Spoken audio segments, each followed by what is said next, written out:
नामो उधारी कामो बिहारी का नाम उधारी और गाना बिहारी। तो और वक्त बता दी हमारा नाम शॉर्ट नेम वाला यूबी स्टाइल। नाचे आइल बानी देखे के जवानी छुई जानी दूर है ने हटी देह में न सटी मुई जानी रेवटी में आके मैंने जी जदिया हज करबे बिहारी वालन के हाथ रही त सगरो राज करबे। बिहार वाला के हाथ भोजपुरी में एगो ऐसा गाना आइल बड़ुए जरा बारे में अपने सबसे पहले दिखा दी, कैमरा में लगातार फोकस करके तन दिखा दी। फिट में अरे बाबू और वनु द ग्रेट यानी कि दोनों कहीं ना कहीं भोजपुरी के ऊर्जामान व्यक्ति एल्बम में काम कैले बानी। भोजपुरी के एक अलग चीज देखले बानी, बिहार के लुक बड़ुए आई है साइड कोरियोग्राफर साइड बानी साहब बानी है साइड सिंगर साहब बानी। सबसे पहले सिंगर जी से पूछब कि गाना कैसे ले आनी और गाना में का कॉन्सेप्ट बुढ़िया। सबसे पहले स्वागत बुढ़िया, किशन बानी। पहले जितना आरती बीएच न्यूज के जितने दर्शक को देखने सबको मेरा प्रणाम। का कॉन्सेप्ट बुढ़िया ये गाना के सबसे पहले दर्शक के बताई। कॉन्सेप्ट तो बहुत तगड़ा बा भैया, अगर रउआ लोग दर्शक के बीच में पहुंचा देम तो समझ ली गाना धमाल बा। अभिनय के लिए बानी उधारी भाई जी और आवत आई आर्यन रिकॉर्ड भोजपुरी चैनल से। और ये गाना से इतना उम्मीद लगल बा कि हमके ना लगा था कि भोजपुरी में इतना बड़ा वीडियो इस लेवल का वीडियो अभी तक आया होगा। अच्छा, गाना के पहले जो बड़ुए 2 लाइन दर्शक के बीच जरूर रखें। बिल्कुल बिल्कुल, शिल्पी जी गाई हैं पहले कि नाचे आइल बानी देखे के जवानी छुई जानी दूर है ने हटी देह में न सटी मुई जानी रेवटी में आके मैंने जी जदिया हज करबे बिहारी वालन के हाथ रही त सगरो राज करबे। देख पा रहे हैं इधर उधारी बाबू हैं जिनका अभिनय आप हमेशा हर गाना में देखते हैं, पवन सिंह हो या फिर खेसारी लाल हो या फिर भोजपुरी में बहुत जो अलग अलग लेवल का गाना देखने को मिलता है, उधारी बाबू का अभिनय जरूर देखने को मिलता है। उधारी बाबू में पूरा बिहारी लुक में बानी, नामो उधारी कामो बिहारी का कहब दर्शक के।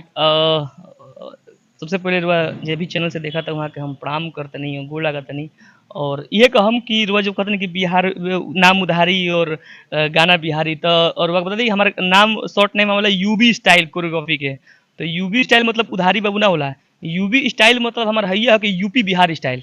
तो हमारा नाम में ऑलरेडी बिहार बा, तो बिहारी तो ऐसे ही रही। सबसे पहले दोनों आदमी जो दिख रहा बनी फोटो फ्रेम में, दोनों कहीं ना कहीं एनर्जेटिक बानी। जब भी भोजपुरी में कोई एल्बम आवेला वनु दी ग्रेट के या फिर राहुल कहीं ना पूरा एनर्जी से भरल रहेला, पूरा एकदम कॉन्सेप्ट अलग रहेला का एकदम भोजपुरी के एकदम अलग लेवल पे ले जाएगा सोचले बनी जा। भोजपुरी के अलग लेवल पे ले जाके हमारे का औकात बा, हम भोजपुरी के अलग लेवल पे ले जा पाई। हम अपना के बस खाली प्रेजेंट कर सके नहीं कि भोजपुरी इंडस्ट्री में एगो अभिनेता हैं, एगो डांसर है। सबसे पहले हम डांसर हैं, एगो अभिनेता हैं, एगो कोरियोग्राफर हैं। तो हम अपना अभिनय अपना कोरियोग्राफी से एगो भोजपुरी इंडस्ट्री में एगो चीज देख सके, जैसे परोस सके नहीं हम कुछ अपन।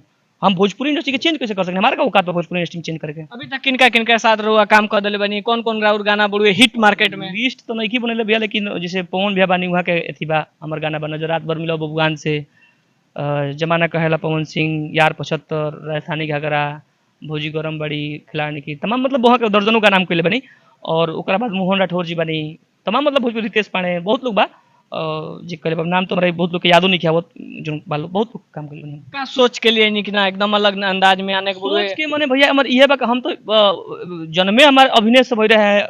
हम तो कोरियोग्राफी बीच में हम अपन मित्र के चलती कर लगनी, मोहन राठौर जी मित्र नहीं वहाँ के चलते हम कोरियोग्राफी कर लगनी। क्या हम बम्बई में ऑलरेडी मास्टर फिरोज खान सर के हम अथी करते नहीं, डांस सीखत रहनी, फिरोज हम असिस्ट कर लगनी। उसके बाद हम मोहन राठौर जी को गाना लेकर नहीं तो वहाँ के हम गाना कोरियोग्राफ करते नहीं। अब कोरियोग्राफी वाली गाड़ी हमारी निकल गई, अभिनय वाली थोड़ी स्लो हो गई। लेकिन हाँ हम मेन हम अभिनेता हैं, तो भैया अभिनय में सोचे नहीं कि अपन बेहतर से बेहतर का से का देसी कि जे लोग देखे तो कहे कि हाँ। और अभी तक हमारा रिस्पॉन्स भी मिलल बा। भोजपुरी में लोग बोलेला सिर्फ कि बस ऐसे ऐसे हिला देनी काम हो गई, लेकिन भोजपुरी के एक अलग चीज बनावत नहीं जो लोग ऐसे ऐसे हिला के खाली। अच्छा ये बताएं हिलाई हुए जो सीखले ना रही अब सिंगर से रुआ हम तो सिंगर तो भाई गाने गा सकेला, अभिनेता अभिनय करी, डांसर डांस करी, आंख के रोगी आंखें ठीक करी। अब एजा तब आंख के रोगी से दांत ठीक करावल जाता है, बात समझ पॉइंट वाली। बिल्कुल सही। अब आंख के रोगी से कह दे कि तू भैया तू दांत हमारे ठीक करी, तो अब सिंगर गाना गाई बढ़िया, अभिनेता अभिनय करी बढ़िया, डांसर डांसर बढ़िया करी, तो ये अगर हमनी के चलल जिले के तो बहुत अच्छा परोस सके। जैसे एमे भाई यहाँ के गाना के लिए बनी तो सिर्फ गाना के लिए बनी, हम एमे अभिनय के लिए बनी। पूरा कॉन्सेप्ट अलग बुढ़ू, एकदम रिक्शा उक्सा लगा दिले बनी मार, एकदम लगा था कि एकदम एकदम ओरिजिनल खाटी जो भोजपुरी के माटी होला वो चीज दिखाए के लिए बनी। बिल्कुल कैसे कॉन्सेप्ट आयल कि ना एकदम रिक्शा पर बैठ के एकदम पूरा दिखाए के बुढ़ू बिहार के लोग। हमारे जो प्रोड्यूसर बने हमारा के बड़ा छूट दिले बनी, वहाँ के सीधे बा कि उधारी बाबू पैसा के तू चिंता मत करो, हमारा बस यूनिक चाहिए, कहीं से भी कुछ लौके के ना चाहिए कि हे जाके हो जाके। ऑलरेडी हमारा पैसा होके चाहे ना होके हम मतलब एकदम कम पैसा के शूट करम चाहे कुछ भी करम, हम खुद के जब तक संतुष्टि हमारा ना मिली हम ना करेनी, चाहे केहू हो। तो हम कौनो गाना करेनी सोचनी कि कुछ यूनिक करे के बा। अब यूनिक हम का करम, मतलब घर तो घरे बनी तनी मनी डिजाइन चेंज होला, वही तरह वो कोशिश कर कि तनी मनी डिजाइन चेंज करे कि लोग देखे तो बोर ना होके, आंख मतलब हटे ना, आंख ना हटे, आंख ना हटे। चलते चलते दर्शक के का कहम, और रउआ सबके आशीर्वाद चाहिए, हम हाथ जोड़ के निहोरा करते नहीं भैया। 12 साल हो गए, इतना बढ़िया बढ़िया काम कर, आज रुआई हमारा छूटा था।